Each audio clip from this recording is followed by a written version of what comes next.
Hello guys, good afternoon. Ito, ipakita ko sa inyo guys yung kwento ko sa inyo itong fish pan. Ito, umpisa na. Yan Ayan na yung view. Yan yung view ng fish pan. 'Di ba dati ito na baboyan? Yan. Baboyan ito ngayon dahil nga nalugi yung anak ko sa baboy dahil nga sa ESF na yan, ng mga sakit ng baboy, kaya nilagyan namin ng isda na naman at saka hito. Yung tilapia at saka hito. Kaya yan ayan na ito yung tilapia guys. Sana mabuhay sila kasi yan kumain na sila Nasaan na sila? Wala na yatang isda. Andiyan na sa ilalim kasi nagpakain kami yan Yan na sila. Maliliit. Sobrang liit yung mga tilapia. Sobrang liit yan. Sila sa ilalim nag-ano sila yan. Tapos ito naman yung hito. Ito naman yung hito ay 2,000. Yan ang hito. Yan. Malalaki na sila. Dapat 7 pesos ang isa pero may tawad. Natawaran namin kaya 6 pesos ang isa. Yan, nag-order yung anak ko ng 1,500. Yan, ito. Kaya ito, ginawa niyang 2,000 tapos 1,500 yung tilapia. Ayan, malalaki na sila ito. Malalaki na. At ito guys, ito ay talagang lang. Parang ito na yung sakripisyo na naman ng anak ko na naisip namin na itry namin ang isda kasi nga yung baboy ay may sakit. Kasi meron akong napanood na isang vlogger na scam daw ng ito concrete pan na yan. Kasi maraming nagsasabi na mga gumagawa ng ganito ng mga OFW na nagpuhunan ng ganito na hindi naman nila sinasabi yung totoong nangyayari sa mga harvest nila, 'di ba? Nung mga nag-harvest sila, yan yung binili kong ito yung hose na binili ko galing dun sa babayan. Yung kasi yung ibang yung mga ibang gumagawa ng ganyan na nagpuhunan ng concrete fan na ganyan. Hindi nila sinasabi yung katotohanan na pangyayari na kung lugi sila o nanalo, basta ang sinasabi nila ay panalo ka, panalo. Ang business kasi, talagang hindi mo pa makikita yung panalo mo kasi siyempre magpuhunan ka, magbitaw ka ng maraming pera, siyempre gaya ng baboy, di ba? Bili ka ng biik, bili ka ng hanggang gawin mong inahin, hanggang dumami, hanggang bili ka ng pagkain, siyempre pagkain number 1 food, di ba? Number 1 food. Yan, tingnan nyo naman to. Kaya sabi niya, scammer daw yung mga ibang OFW nagsasabi na maganda yung concrete pan na yan. Pero hindi yan iniisip ng anak ko na yung panalo ka man or manalo ka man or malugi, bahala ng Panginoon, basta gawin namin yung kabubuti para din sa yung inumpisan namin yan. Kasi naisip ko kasi guys na yung suggest ko na gusto ko manok ang mag-alaga, pero sabi ng anak ko itry natin ang isda, baka sakali dyan na pumatok. Pero hindi mo naman asahan na yayaman ka na dahil siyempre yan, dito yung mga kambing, yan laman niya kambing, yan dumami na rin yung kambing ng anak. Tapos buntis na naman yung dalawa. Tapos ito yung bagong binili ng anak ko, yan yung dalawa yan. Buntis yung isa. 'Di ba sabi ko sa inyo, mag-shower ka na, hindi ka na paano dito. Tapos kaya ngayon ito na yung ito yung sacrifice na naman ng anak ko guys. Ito ang libangan namin na magulang niya, kaya yan nilagay namin yung ilaw na malaki diyan para may ilaw sila. Itong hito ay 2 times lang magpakain. Sabi nila wala daw nabubuhay na mga tilapia dito sa concrete pan na yan, itong fish pan na ganito, yung semento. Kasi sa lupa yan, dapat kaya lang tira yung anak ko, baka sakali may awang Diyos na mabuhay basta pakainin. Tapos every 3 days change the water, palitan natin yung tubig para hindi sila ma-poison, di ba? Yan nandun sila. Maliliit talaga sila, sobrang liit yan, sobrang liit yung mga isda ng tilapia.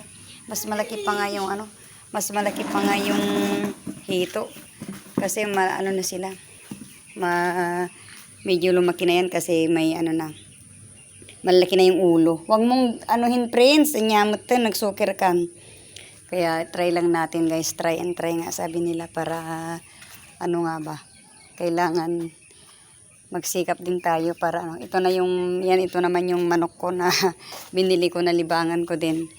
Sabi ko, itry ko din yung manok. Kung maganda, tampakan ng mga ano. So yan, kung maganda, di bili ulit ako. Malalaki na sila kasi 2 weeks na silang mahigit. Yan, malalaki na sila. Kaya ang pinalitan ko na yung pagkain nila, Bio 2 na. Hindi na Bio 1. Bio 2 na yung pagkain. Kaya yan lang ang masishare ko. Kailangan lang na sacrifice, tiis. Sipag at tiyaga. Sabi nga nila, sipag at tiyaga para meron tayong trabaho. Diyan ka mga damdama sakton pan mga lang. Hamulo ka tan natin. Kaya sabi ko yung OFW na nagsabi na scam kasi daw, gumawa daw siya ng ganito rin nung dumating siya galing abroad. Ex-abroad din yun, na isang tatay na nagpuhunan din siya ng ganito. Sabi niya, huwag kayong maniwala na maganda ang pagpipis-pan daw. Kasi hindi mo naman alam yung sinasabi mo sa buhay mo kung hindi mo subukan, di ba? Subukan mo lang kung kaya, kung pwede, kung maganda, di i-try mo ulit, di ba? Gaya ng baboy, hindi naman forever na may sakit. At sana nga ito, sabi nga nila, ano daw, gawin namin pispan pero hindi na kasi ayaw ng anak ko kasi kailangan din siya talaga magbaboy pa. Kasi ayaw naman niya na mawala yung baboy kasi siyempre kailangan din natin ng baboy. Minsan mataas ang presyo ng baboy, minsan mababa. Kaya sabi niya, mag-aalaga pa rin tayo. Kaya yan, sabi niya, mag-aalaga pa rin tayo pero hindi na yung madami, hindi ka na mag-inahin. Hindi na, kailangan lang pag after 4 months, katayin na at ibenta na ganun. Para maganda, hindi ka na lugi. Diba? Yan, ito na yung, kaya try natin. Huwag tayong mawalan ng pag-asa. Ganyan talagang buhay. Habang ikaw ay nabubuhay, may pag-asa pa, di ba? May pag-asa ka pa sa mundong ibabaw. Kailangan try and try until maging successful ang buhay mo. Hindi naman yung hanapin mo yung maraming pera. Hindi. Simpleng buhay. Di ba? Simpleng buhay, tahimik, walang gulo, walang away. Hindi ka pa scam sa mga ibang tao. Kaya nga tayong mga OFW, dapat maingat tayo sa pera natin. Gaya ng maraming na-scam, kasi share ko lang sa inyo yung isang ina. Hindi siya OFW. Nandito siya sa Pilipinas. Ay yung scammer na yon, na mga buwisit na scammer yon, nagtutulong-tulungan nila yung ina na mahina rin ang loob na, kunwari, foreigner yung nakikipag-usap, pero hindi naman niya nakikita yung kausap niya. Hindi niya nakikita. Tapos bigay siya ng bigay, hindi niya alam na ang nagpapaikot sa utak niya siguro yun ay Pilipino.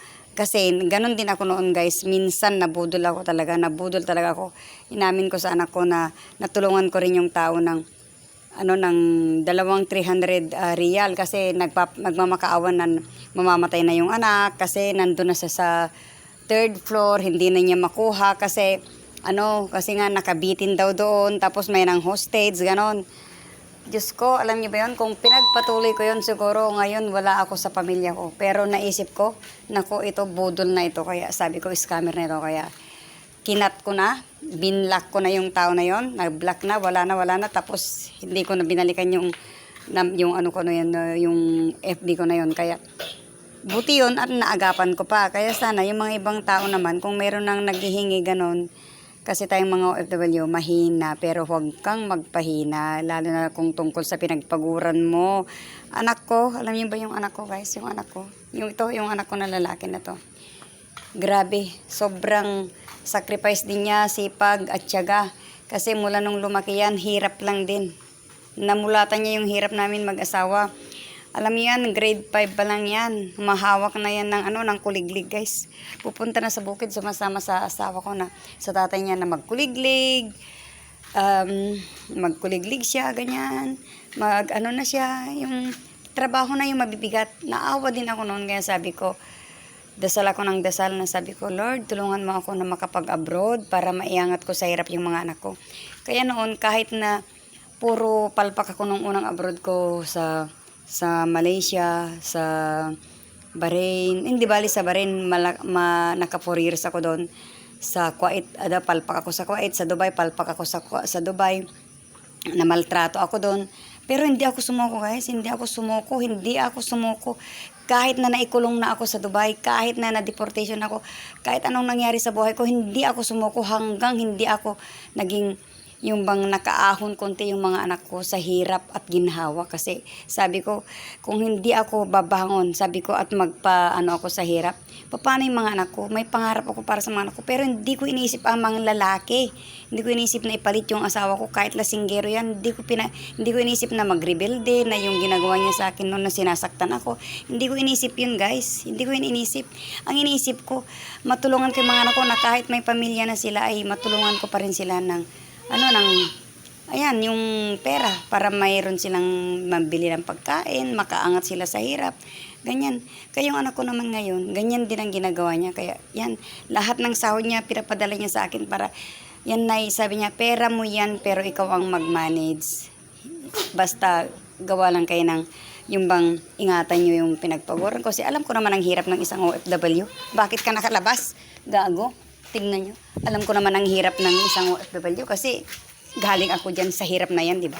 Galing ako sa galing ako sa hirap na yan. Bakit hindi ko maingatan yung pera ng anak ko? Lahat nga ng pera ng anak ko na parang nilulustay ko na yung bili ko ng mga puhunan. Talagang sinasayang ko. Kasi siyempre alam ko yung hirap ng isang OFW. Hindi ka porke nagpunta sa abroad ay lustayin mo lahat yung pera ng pamilya mo. Hindi. Sabi ko nga, ako lang noon, siguro sabi na, sige,